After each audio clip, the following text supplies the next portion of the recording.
buhay o kabiguan, ng ligaya o lungkot.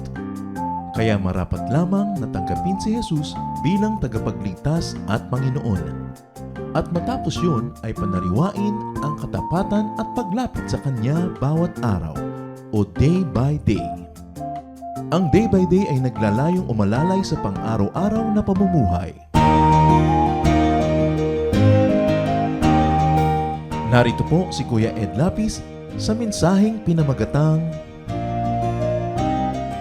The Wise Builder.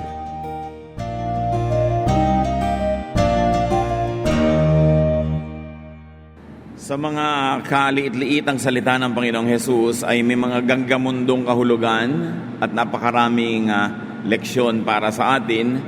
Paulit-ulitin man, balik-balikan man ang kanyang mga katuruan, hindi na uubusan ng mga bagong ipinakikilala sa ating karunungan. At yan ang ating sisikapin ngayon na gawin ng pamagat ng ating pag-aaral, The Wise Builder. Salamat Panginoon dahil sa iyong anak na si Jesus, napakarami naming pwedeng makuhang aral sa pang-araw-araw na buhay. Patawarin niyo po kami sa mga kasalanan namin at alisin ang anumang hadlang para ang pagpapala niyo dumaloy patungo sa aming buhay nang walang kahadlang-hadlang. Punan niyo po ang aming mga kakulangan, papagliwanagin ang aming isip, at dumihiling din kami, Panginoon, ng pagpapalakas ng katawan, pagpapagaling ng mga karamdaman, pag-aaliw mula sa aming mga inaalala, mga kinatatakutan, at mga pangamba. Nawa, Panginoon, ang aming isip matuon lang sa inyo at sa inyong mensahe, at kayo po ang maging kaisa-isang tinig na madinig namin. Gamitin niyo lang inyong lingkod, di man dapat, subalit kayo ang nais naming marinig. Speak through your servant, but we ask you, Father, to preach to us from your heart into ours, so that we can become more and more like your Son, Jesus. Pagpalain nyo mga kapatiran na nasa daan pa lang o papunta pa lamang dito. Keep everyone safe.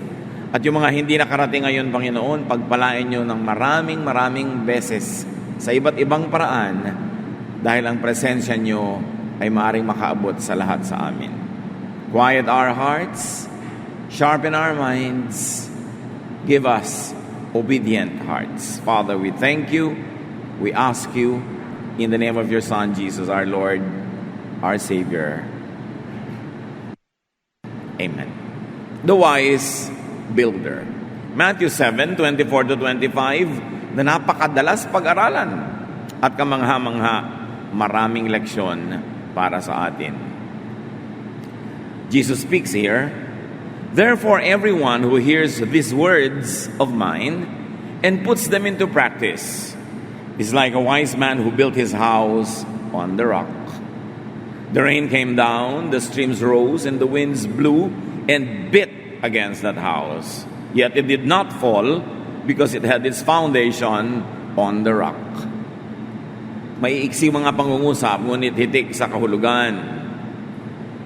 Matapos ang Panginoon magbigay ng mahabang sermon, yung tinatawag nating Beatitudes or Matthew 5, 6, 7, ay winakasan niya dito sa pangungusap na ito. Sabi niya, kaya naman, therefore, sino man ang makarinig sa mga salita kong ito at tinupad ito, sinunod, ginawa, ay tulad ng isang napakatalinong taong nagtayo ng bahay sa ibabaw ng malaking bato. Bumagsak ang ulan, tumaas ang tubig, lumakas ang hangin, at hinampas-hampas ang bahay na ito, pero hindi ito nagiba dahil ito ay nakatungtong sa bato. Isang talinghaga at napakaraming maaring maging kahulugan. According to Jesus, the wise builder hears His word, not anyone else's words. The wise builder hears the words of Jesus. So, dun pa lang, nagkakaalaman na kung sino ang wise. Yung wise ang pinapakinggan, salita ni Jesus, hindi salita ng iba. Lalo't kung ang sinasabi ng iba ay salungat sa sinasabi ni Jesus. Hindi masamang makinig sa salita ng iba habang ang salita nila ay hindi sumasalungat sa sinasabi ng Panginoon o kaya ay kaayon ng sinasabi ng Panginoon. The wise builder chooses to hear Jesus over many competing voices. Parang kung ganoon dinarami-rami ng mga TV stations, kung ano ang dinami-rami ng radio stations, ganoon din ang dinami-rami ng mga tinig na nag-aagaw-agawan para pansinin natin.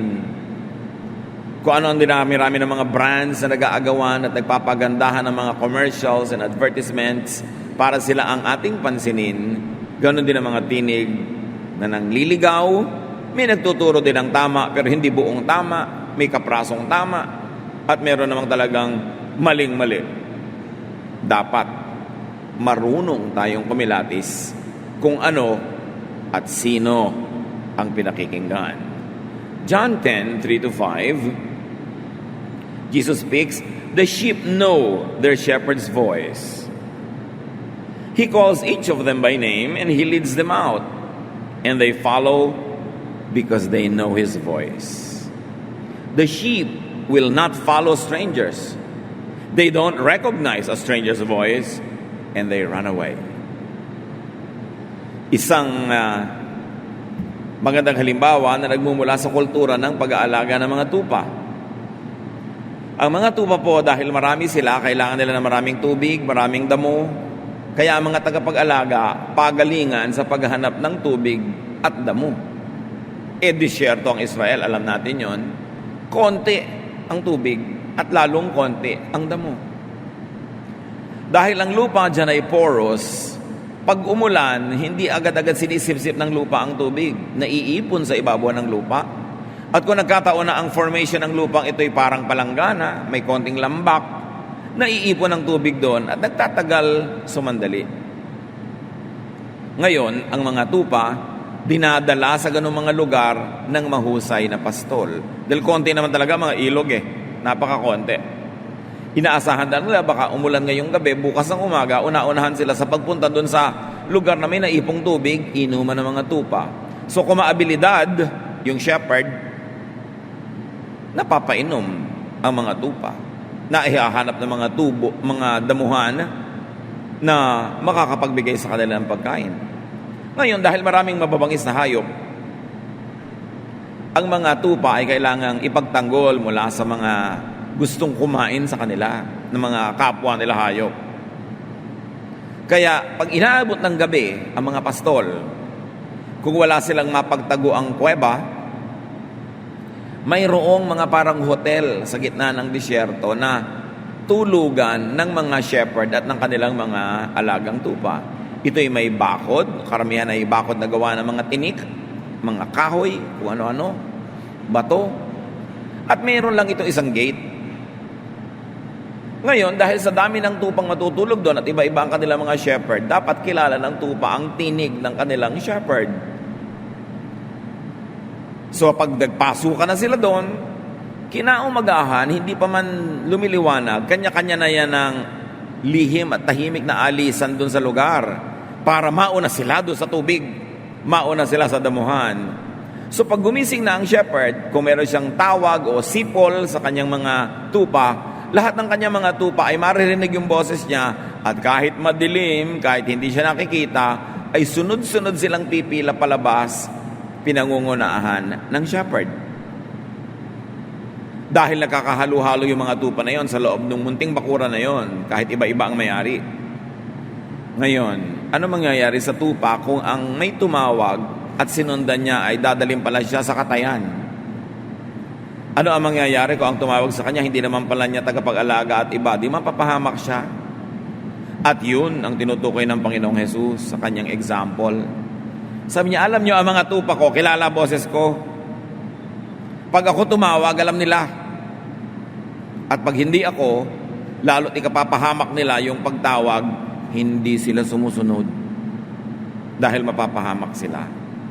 So ang matalinong tao, ang mahusay na mananampalataya, kinikilala ang boses na tumatawag sa kanya. Baka boses yun ng isang bulaang guro. Baka boses yun ng isang gurong bulaan yung kalahati, tama yung kalahati. Kaya lang, Saan ka mapapatapat ngayong araw na to? Sa mali o sa tama? Mahirap naman makipagsapalaran. Baka boses lang yun ang mga gusto magtayo ng sarili-sarili nilang imperyo at gagamitin lang nila yung mga tupang sumusunod sa kanila para gatasan at hindi nila aalagaan. Mahirap sumunod sa hindi kilala. O kaya baka naman ang sinusunod ng tao, guni-guni. Imagination. Panaginip. Akala niya tinig ng Diyos. Napakarami pong tao, kawawa kasi dahil sa religious deception. Either deception of other people or self-deception. Kung ano-anong sakripisyo ang ginagawang hindi naman kailangan. Kung ano-anong mga pagtitiis at paghihirap ang dinaranas na pwede namang hindi. O kaya napakarami sanang ligaya at sarap na nilalasap pero hindi nilalasap dahil akala niya ayaw yun para sa kanya ng Diyos. O kaya maluwag sana ang buhay, maraming pwedeng gawin, maraming pwedeng maranasan, pero nagkataong sumunod sa isang leader na ubod ng higpit, ubod ng conservative, lahat bawal. Wala na tuloy nangyari sa buhay niya kundi pagtitiis at pagdurusa hanggang kamatayan. Pwede naman pala na hindi ganon. O kaya sumunod naman sa sobrang luwag na wala nang kabawal-bawal, wala nang pagtitiis at pagtitimpi, napahamak na rin naman pala ang kaluluwa. Kailangan timplado, kailangan balanse, kailangan may discernment. Identify and know Jesus' words apart from even those closely associated with Him. Hindi naman lahat ng malapit kay Jesus kahit nung araw ay laging tama. Hindi ko mo associated sa Kanya, kasama Niya, o nagsasabing tagasunod Niya ay pwede ba ng pagtiwalaan 100%? Even Jesus' personal disciples were imperfect. And they were growing and developing all their lives. Nobody reaches perfection this side of eternity. And even Paul says, our knowledge is imperfect and our prophecy is imperfect. Si Pedro, isa sa tatlong pinakamalalapit sa Panginoon, ilang beses din nagkamali at malalaking mga pagkakamali. Noong minsan na sinabi sa kanya ng Panginoong Jesus na ang Panginoon ay pupunta sa Jerusalem, mamamatay siya doon, pinipigil siya ni Pedro. Ano mangyayari kung napigil? Hindi wala tayong kaligtasan. Matthew 16:23, Jesus turned to Peter and said, Satan, get away from me. You're in my way because you think like everyone else and not like God. Mantakin nyo naman si Pedro na yun, napagsabihan pa na Satan, because at that time, napakamali ng sinasabi niya. Salungat na salungat sa layunin ng Ama sa langit at ni Jesus na nasa lupa. Peter's point of view very sharply differed from that of Jesus' agenda to the point that he was called such a horrible name. Ang itinuturo ng Panginoon ay pag-ibig, pagmamahal sa kapwa. Minsan, tinanggihan siyang pakinggan ng mga taong bayan. Ang gusto ng mga disipulo niya, magpaulan ng apoy para matupok, masunog, malitsyon yung mga tao. And these were the disciples of Jesus. Luke 9:51-54, Jesus resolutely set out for Jerusalem. And he sent messengers on ahead who went into a Samaritan village to get things ready for him. But the people there did not welcome him because he was heading for Jerusalem. When the disciples, James and John, saw this, they asked, Lord, do you want us to call fire down from heaven to destroy them? One of the three closest disciples of the Lord, the other one is Peter. This is James and John. This is James, a disciple, not to be mistaken with James, the brother of the Lord. Sabi sa Panginoon, gusto niyo po bang magpaulan kami ng apoy at nang mamatay lahat yung mga ayaw tumanggap sa inyo? The disciples wanted to get people killed. Well, Jesus brought life. So dapat talaga sinusuri natin. Mark 10:35-41. Then James and John, the sons of Zebedee, came to him, meaning Jesus. Teacher, they said, we want you to do for us whatever we ask. What do you want me to do for you? He asked. They replied, let one of us sit at your right and the other at your left in your glory. You don't know what you're asking, Jesus said. When the 10 heard about this, they became indignant with James and John. Sa likod ng mga ibang kapwa nila disipulo, ano ang nilalakad ng dalawang ito? Itong dalawang magkapatid na ito, na doon daw sa kaluwalhatian ng Panginoon ay maupo silang magkapatid sa kaliwat kanan ng Panginoon, yung places of honor. At sabi ng Panginoon, hindi nyo alam ang hinihingi nyo. Kaya nyo bang ikamatay ang ikakamatay ko? Kaya nyo bang dalhin ang dadalhin ko? Sabi niya, at kahit kayanin nyo pa, hindi para sa akin pagpasyahan kung sinong uupo doon. Ang Ama sa langit ang magpapasya noon. Nabalitaan ng iba pa mga disciples, kaya gano'n na lang ang galit nila sa dalawang ito, na sa likod nila ay bumubuo ng isang balak that is based on pride and vanity. And what is the result in the other disciples? Anger. And these are the very people who are very close to Jesus. If ever there's any major lesson there, it is do not overrate disciples. Do not overrate even the original disciples, much less the later disciples, and even present-day teachers. Hindi ko may religious title, hindi ko mo merong religious education, hindi ko mo may pangalan, may magandang kasuotan, 100% na nang sasabihin nun tama. Dapat laging chinecheck. Pinakamapanganib ang mga kasinungalingan o kaya kamalian na magmumula sa mga taong mukhang tama. Mabuti pa kung sa simula pa lang mukhang mali, mag-iingat ka na eh. Paano kung mukhang tama? Test every disciple's words and actions against those of Jesus. Kanino susukatin? Ang sabi ni Pedro, ang sabi ni Juan, ang sabi ni Santiago, ang sabi ni Pablo, ang sabi ni Moses, sabi ni Jeremiah, sa sinabi ng Panginoong Jesus. Kasi siya ang isinugo ng Ama para ituwid ang liko, itama ang mali, liwanagan ang madilim, itumpak ang pananampalataya ng mga tao.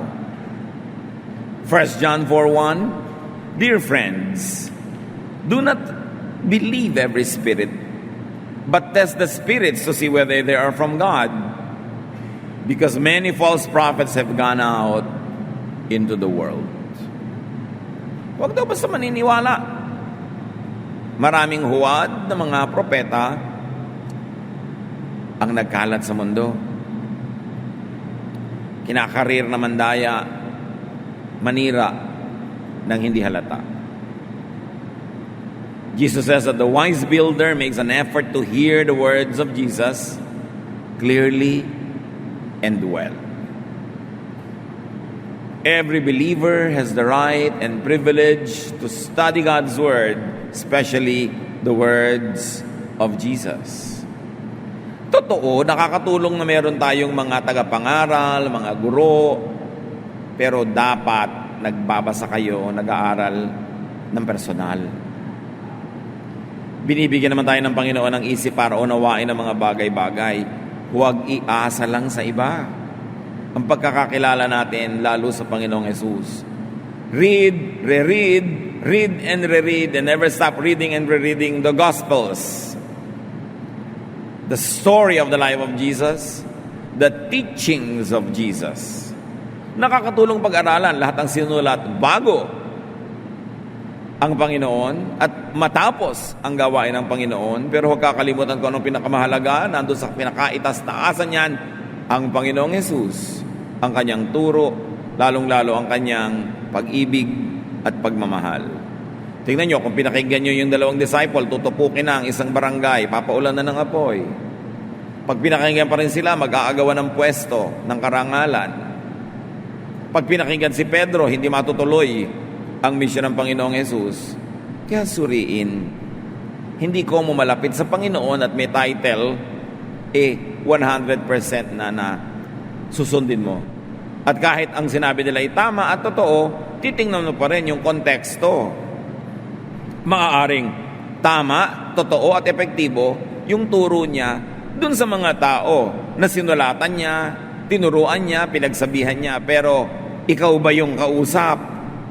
Ang sitwasyon mo ng mga taong yun noon at sitwasyon mo ngayon ay pareho. Hindi naman pwedeng buong-buo mong kunin yung turo na 2,000 years ago ibinigay sa isang village, sa isang tao, sa isang grupo, sa isang local church. I-apply mo ngayon sa buhay mo nang wala kang ginagawang adjustments. Because there are many things that had changed since then. Kaya marami mga tao nagdurusa ng hindi naman dapat. Yung mga itinuro at ipinapagawa sa mga tao noon, gustong gawin din niya ngayon hindi naman siya yun. Halimbawa, alangan naman gumawa ka ng sasakyang dagat na tulad ni Noah, hindi ka naman si Noah dahil nabasa mo yung verse.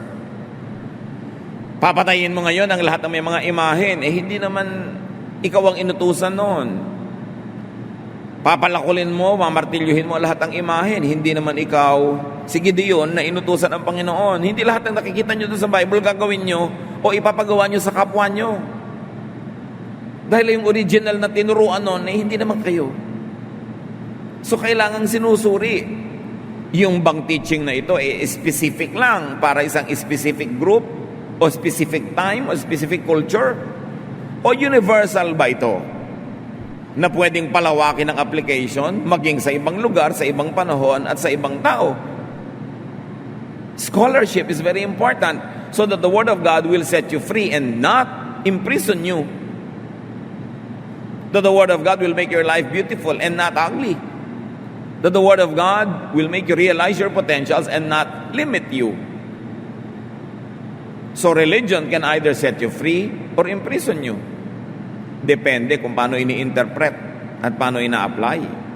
Kaya mahalaga yung personal ding pag-aaral at pagsusuri. So the wise builder hears the words of Jesus. Also, the wise builder puts into practice the words of Jesus. Sabi niya, like a wise man who builds. So practice, action, and deeds will be the ultimate test. The words of Jesus are meant and to lead hearers into doing good deeds. Ang dapat pagwakasan, uwian, puntahan ng pakikinig ng salita ni Jesus ay mabuting gawa. Paggawa ng mabuti, paggawa ng tama, paggawa ng karapat-dapat. Hearing but not obeying is like looking at your face in the mirror but not doing anything that must be done. Nananalamin ka para pag may nakita kang dumi, linisin mo. May nakita kang tabingi, itama mo. Kung bigote mo, medyo tabingi, papantayin mo. Kilay mo, tabingi, papantayin mo. Para ano pa nanalamin ka kung matapos mo makita yung mali, wala ka rin namang gagawin. James 1:23-25. Anyone who listens to the word but does not do what it says, is like someone who looks at his face in a mirror. And after looking at himself, he goes away and immediately forgets what he looks like. But whoever looks intently into the perfect law that gives freedom and continues in it, not forgetting what they have heard, but doing it, they will be blessed in what they do. In so many words, sinasabi ng James 1:23-25, ang talagang napagpapala ay hindi lang yung nakikinig, kundi yung tumutupad, sumusunod sa nadirinig. Ginagawa ang pinakamabuti at pinakatama. At ano daw yung pinakamabuti at pinakatama? The wise builder builds his house on the rock. Matalino ka pala, di yung bahay mo, ilagay mo sa ibabaw ng bato. Siyempre, yung iba kasi walang choice, walang pera, walang pribilehiyo, walang kapangyarihan. Kaya napipilitan nilang ilagay yung bahay nila kahit saan na lang. Dahil wala sa ibabaw ng bato, pag ulan, babaha, inaanod, lumulubog. Pag ihip ng hangin, kung hindi ito nakatanim at nakatapak talaga sa bato, lilipa rin, matutumba, guguho. At ano yung bato dito? What is the rock? Getting it from the context of the verses, it is the words of Jesus. Kung ang pisikal na bahay ay itatanim at itatapak mo sa bato, ang espiritual na bahay mo, itatapak mo naman sa espiritual na bato yung salita ni Jesus, yung kanyang katuruan, yung kanyang diwa, yung mga ipinapagawa niya at pinagbabawal, doon ka dapat nakatindig. Matthew 7:24 bilang review, therefore everyone who hears these words of mine and puts them into practice is like a wise man who built his house on the rock. So the rock being the words of Jesus is high ground. It is strong, dependable, very protective, comforting, liberating, especially from needless fear and hard work. Siyempre, kung nakatungtong ka sa bato, nakatanim doon yung mga haligi mo, nakakapit ka sa bato, ano mang hangin, hindi mo na kailangan laging repair, lagay ka ng lagay ng support, suhay, kasi nakatungtong ka na secure ka. Hindi ito yung sinasabi ng Weather Bureau na uulan, kinakabahan ka, dinenervyos ka, kasi nandun ka sa ibabaw. Ganun ang nakatungtong sa salita ni Jesus. Hindi laging ninenervyos, hindi laging repair, hindi laging natatakot, kasi nga, nakatungtong ka sa salita ni Jesus na bato. At ano yung bahay na binagawa? Your spirituality. Hindi naman talaga yung physical na bahay ang topic. Yun lang yung talinghaga na ginamit. Yun ang instrumento para mapasok at maunawa natin yung mas mataas na ideya. That people should develop, build, and maintain their eternal life, their religiosity based on the words of Jesus. And if your beliefs, your values, your aspirations, your methods, your objectives, your ethics are based on the ideas of Jesus, you are secure. Nakatungtong ka sa bato. Yun ang idinidiin ng Panginoon. Yung house na yan, bukod sa spirituality, kasama rin yung practical earthly life. Dapat ang practical life mo, ang earthly life mo, work and business ethics, social ethics, kagandahang asal, pakikisalamuha, pakikitungo sa mga tao, nakabatay din sa salita ni Jesus. At kung binabatay natin sa salita ng Diyos ang ating pakikipagkapwa-tao, di tayo ay mapagpatawad, mabait, mapagbigay, at laan tayo na magbigay daan sa kapwa. Dahil yun ang itinuturo ng Panginoong Jesus. Yun naman mga ibang relihiyosong tao, kaya sobrang higpit, sobrang judgmental, kuminsan, sobrang self-righteous. Hindi naman sa salita ni Jesus kumakapit at nakatungtong, kundi sa salita ng kung sino-sino. Pero kung kay Jesus ka talaga tutungtong, kakapit, salita niya ang lalabas sa iyong bibig dahil yun ang labas ng iyong, laman ng iyong puso. Salita niya ang pagbabatayan mo ng pagtingin sa kapwa, pagsukat sa kapwa at sa sarili. Ang babait nating lahat dapat. Dahil ang bait-bait ni Jesus.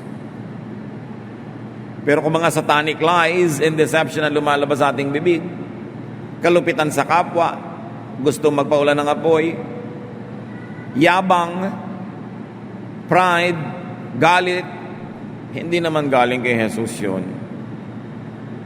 Kaya sabi, matalino ka pala, dapat isinasabuhay mo, tinutupad mo ang salita ni Jesus. So build your earthly, and heavenly life on Jesus' words. Matthew 7:26-27. Yung kabaligtaran, binanggit din niya. But everyone who hears these words of mine and does not put them into practice is like a foolish man who built his house on sand. The rain came down, the streams rose, and the winds blew and beat against that house, and it fell with a great crash. So ang kabaligtaran ng wise man is the foolish man. At dito isang talinghaga, parehong talinghaga, kaya lang yung kabaligtaran ang ginamit ng Panginoon.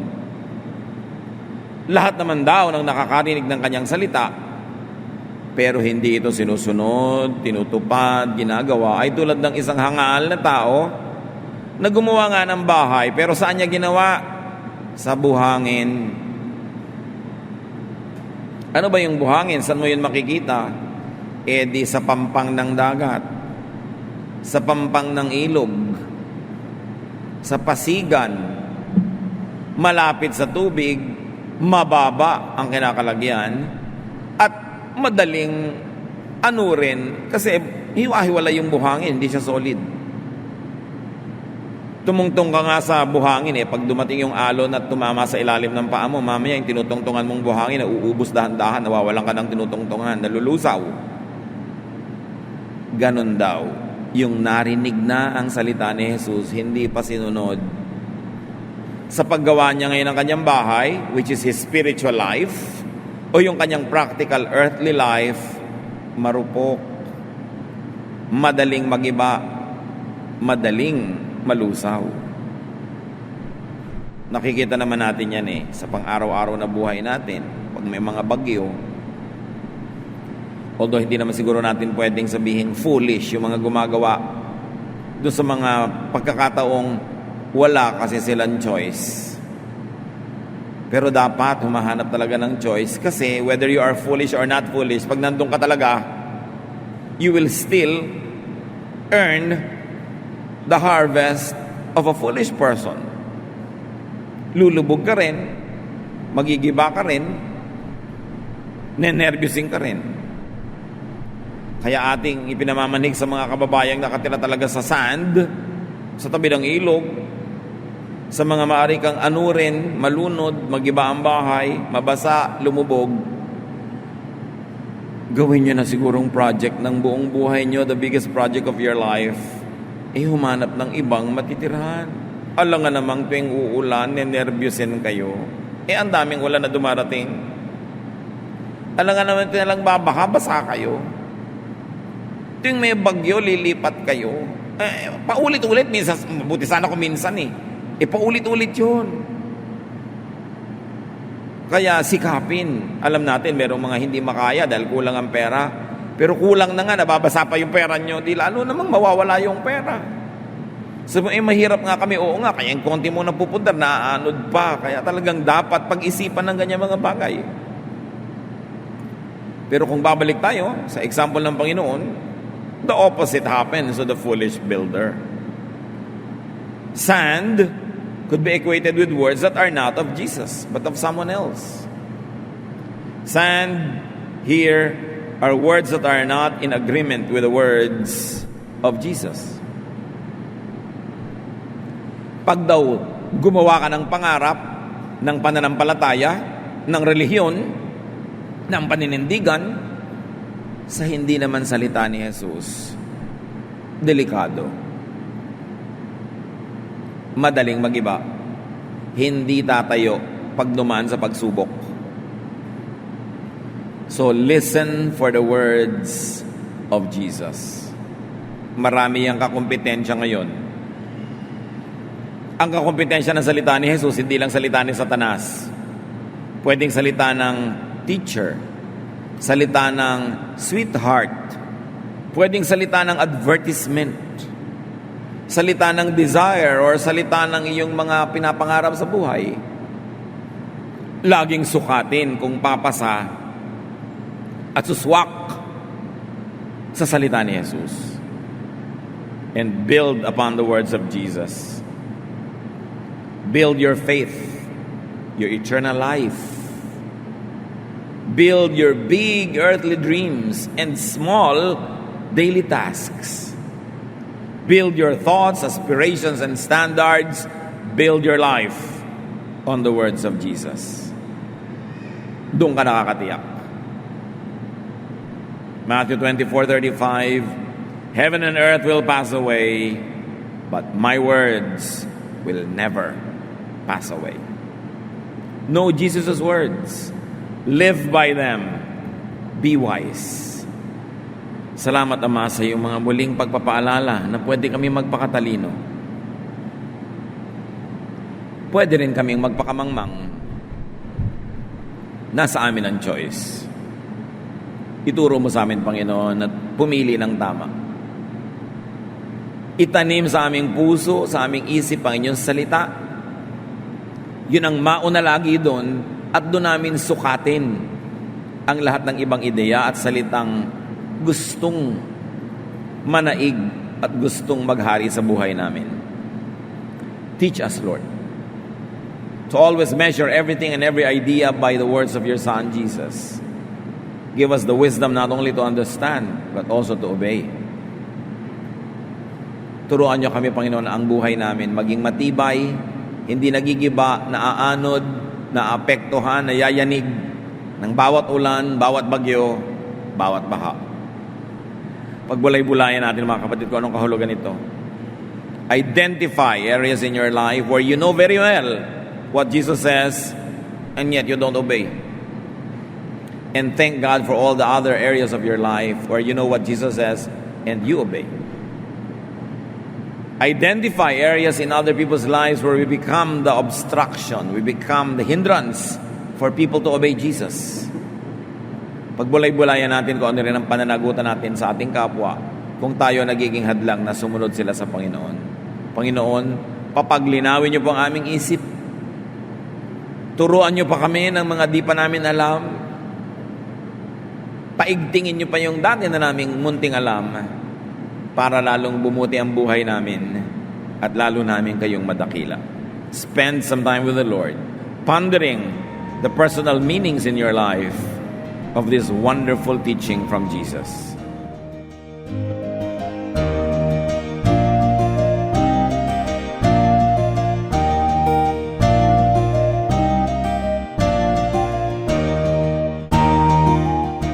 Ang katatapos pong mensahe ni Kuya Ed Lapis ay pinamagatang The Wise Builder.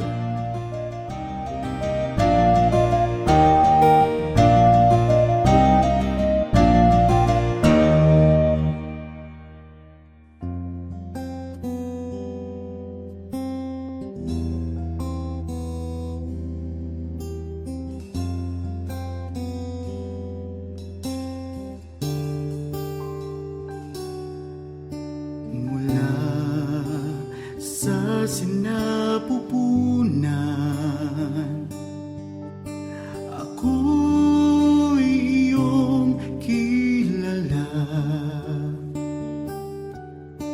Wala na nang iba, sa inyo'y hihigit pa. Panginoon, tapat, dakila ka.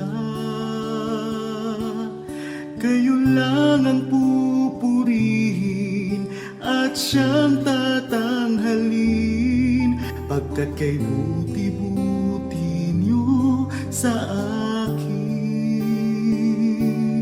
Ang pag-ibig na sadyang kay ganda, mga pangako niyo'y gabay sa aking daan. Walang makapapantay sa anak ninyong alay. Ang pag-ibig niyo'y sapat kailan pa man.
masusukat taas, lalim layo't lawak ng pag-ibig niyong sadyang walang hanggan, walang hanggan. Ang pag-ibig na sadyang kay ganda, mga pangako nyo'y gabay sa aking daan, walang makapapantay sa anak na inyong alay. Ang pag-ibig nyo'y sapat kailan pa man, ang pag-ibig nyo'y sapat kailan pa man, ang pag-ibig nyo'y sapat kailanman.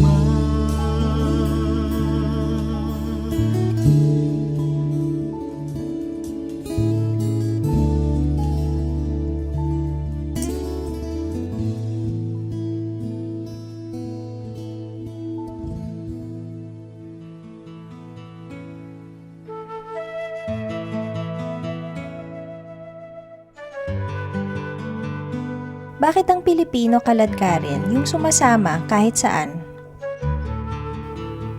Ang mga Pilipino talaga sobrang makatao, mahilig makipagkapwa, makihalubilo, makisangkot sa buhay ng may buhay. Kasi tayo, we are very sociable. Gusto natin kasali tayo sa mga celebration, maging kalungkutan ng ating kapwa. Kaya talagang walang palalampasin, dadalo.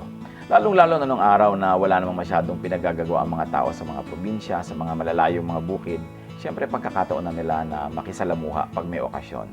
At ito nagpapatibay ng mga relasyon, ng mga magkakamag-anak, ng mga magkakaibigan. Kaya magandang kaugalian yung tayo ay nagsasama-sama.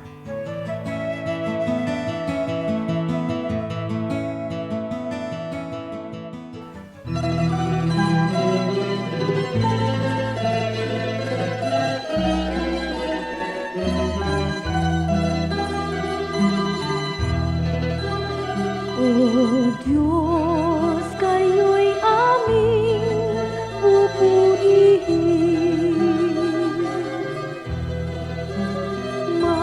Marapat na ito'y aming gawin. Ang inyong gawa sa amin ay namamasdan. Tunay na dapat kang papurihan.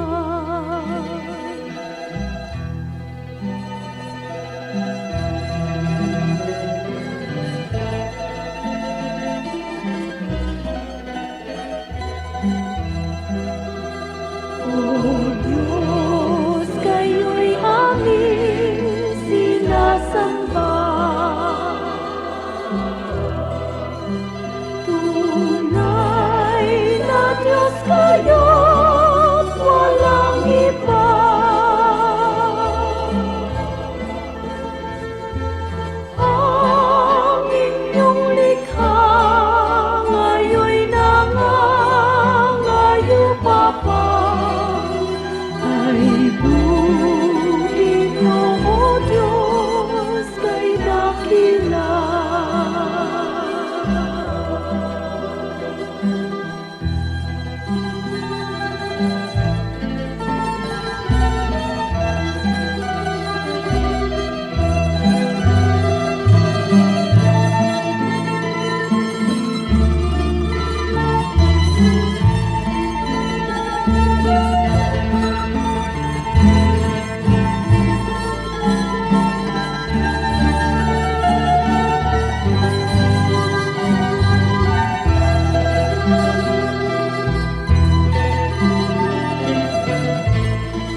Tulungan mo akong ang buhay ko'y maiayos,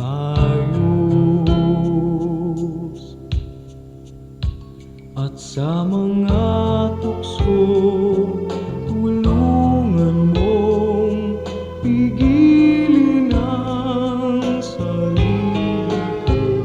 Tulungan mo akong maging tapat sa'yo. Pagpipigil sa sarili, pagpipigil sa sarili.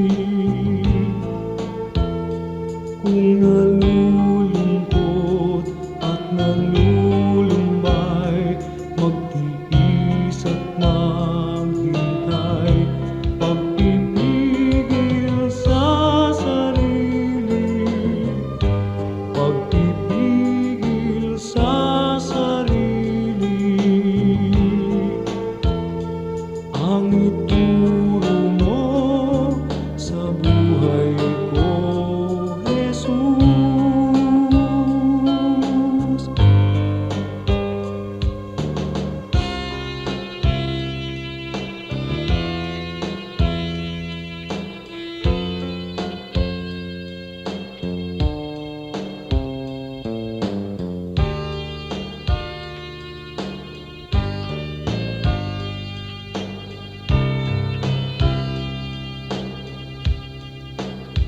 At sa mga tukso'y tulungan mong pigilin ang sarili ko. Tulungan mo akong maging tapat sa'yo. Pagpipigil sa sarili, pagpipigil sa sarili. Kung nalulungkot at nalulumbay, magtiis at maghintay. Pagpipigil sa sarili, pagpipigil sa sarili. Ang ituro mo sa buhay ko, Jesus.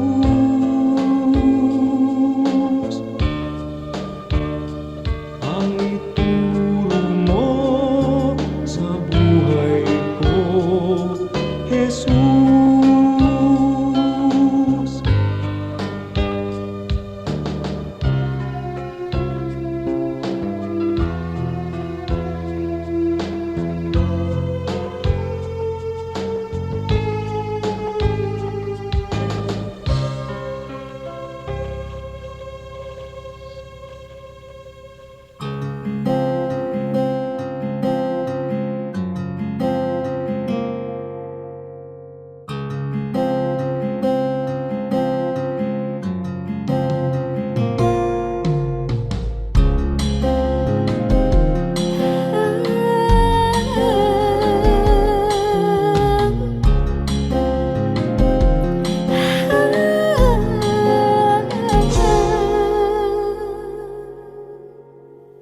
Pag-ibig mo o kailanin,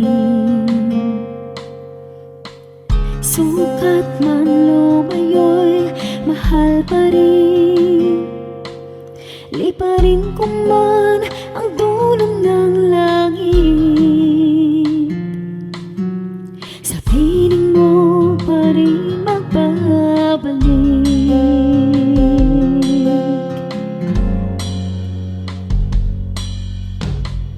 Kahit minsa'y magkasala, bakit tinuturing pa rin banal? O Jesus, kayo nag-aring ang buhay. Katwiran niyong aking tinataglay.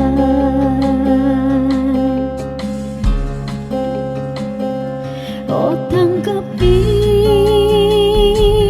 papuri ay tingin, nagsasabing ikaw aking hari, Diyos na banal, ngana'y tinatanghal, kabutihan mo sa'kin walang mali. O Diyos, salamat sa pag-ibig na wagas.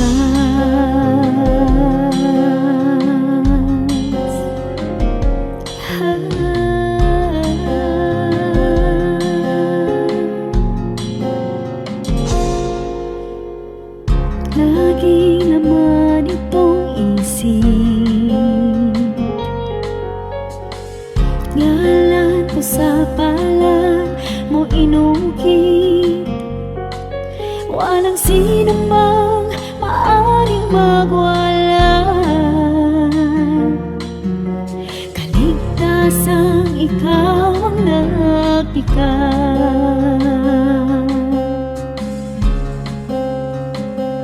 O tanggapin, papuri ay tingin, nagsasabing ikaw aking hari, Diyos na banal, ngana'y tinatanghal, kabutihan mo sa'kin walang mali. O Diyos, salamat sa pag-ibig na wagas.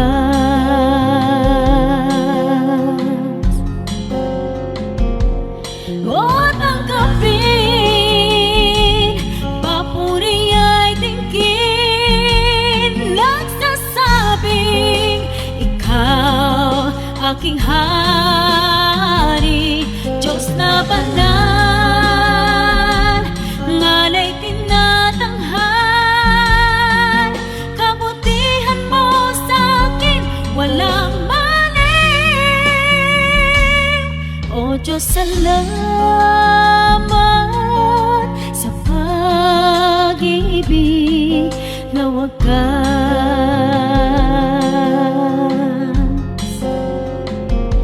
O Diyos, salamat sa pag-ibig na wagas.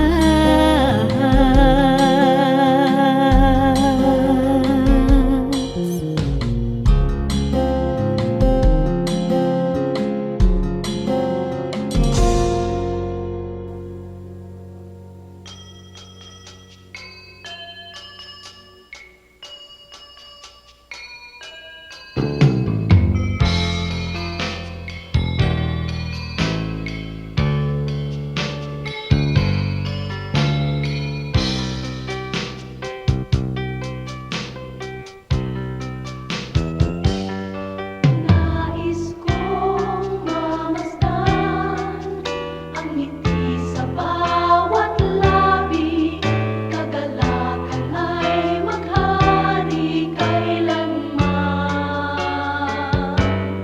Nais kong marinig itong awit ng pag-ibig, kabutihan at kapayapaan man.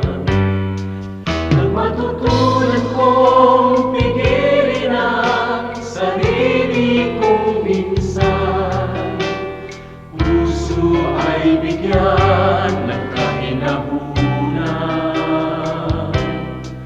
Ang katapatan ko nawa sa'yo'y hindi mahihimlay, mapagtigis na puso, kabaitan ng taglay. Bunga ng Espiritu, mayroon ka ba sa buhay mo ang kinakailangan na ipakita ng Kristiyanong tunay? Bunga ng Espiritu, kung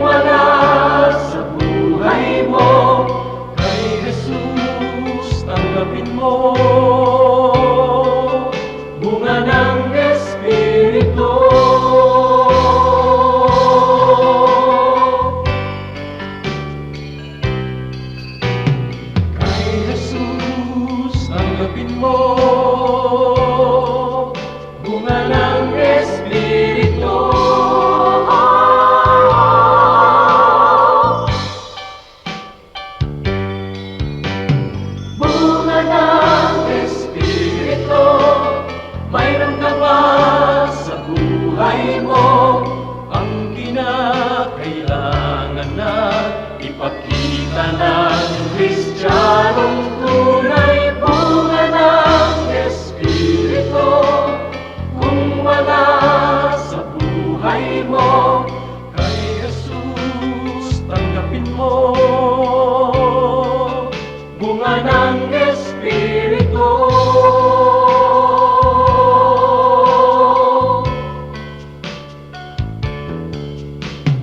Kay Jesus tanggapin mo, bunga ng Espiritu.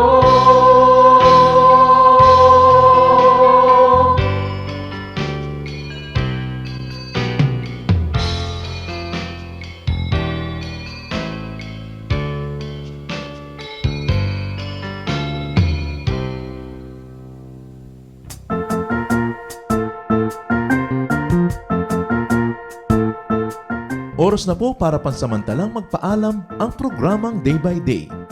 Tayo po'y magsama-sama tuwing ika-6 hanggang ika-7 ng umaga, araw-araw. Magandang umaga po at mabuhay ang Panginoong Hesus!